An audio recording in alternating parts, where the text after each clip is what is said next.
qu'est-ce qu'il y a de plus malsain en termes de rapport à la vérité que de mentir à tout son peuple, de mentir aux partenaires internationaux, en leur cachant les véritables chiffres pour pouvoir continuer à endetter le Sénégal et ce qui nous met aujourd'hui dans la situation fâcheuse dans laquelle on se trouve. Il y a des gens qui devraient avoir honte de parler et surtout de le faire de cette manière.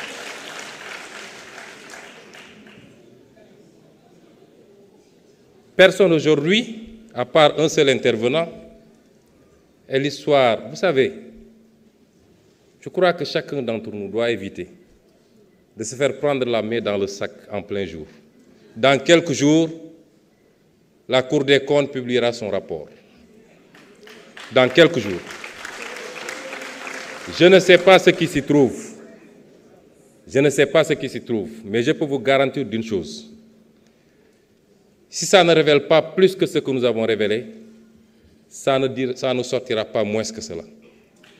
Et à partir de ce moment, je le dis et je le réitère, tous ceux qui ont une responsabilité par rapport à cette situation fâcheuse et qui ont trahi ce pays devront en rendre compte devant vous certainement, les députés de l'Assemblée nationale.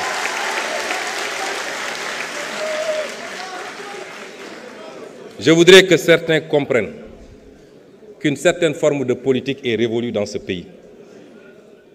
La politique, désormais, c'est de parler en connaissance de cause, de parler de ce qu'on connaît, de donner des faits et des chiffres précis. Ici, sur cette tribune de l'Assemblée nationale, il y a 5 ans de cela, lors d'une déclaration de politique générale, si ma mémoire est bonne, ou alors lors du passage du ministre des Finances, j'avais fait et chiffres à l'appui démontré la situation catastrophique dans laquelle on était en train de plonger le pays. Et j'avais terminé par annoncer que le Sénégal allait souffrir. L'histoire ne m'a-t-elle pas donné raison?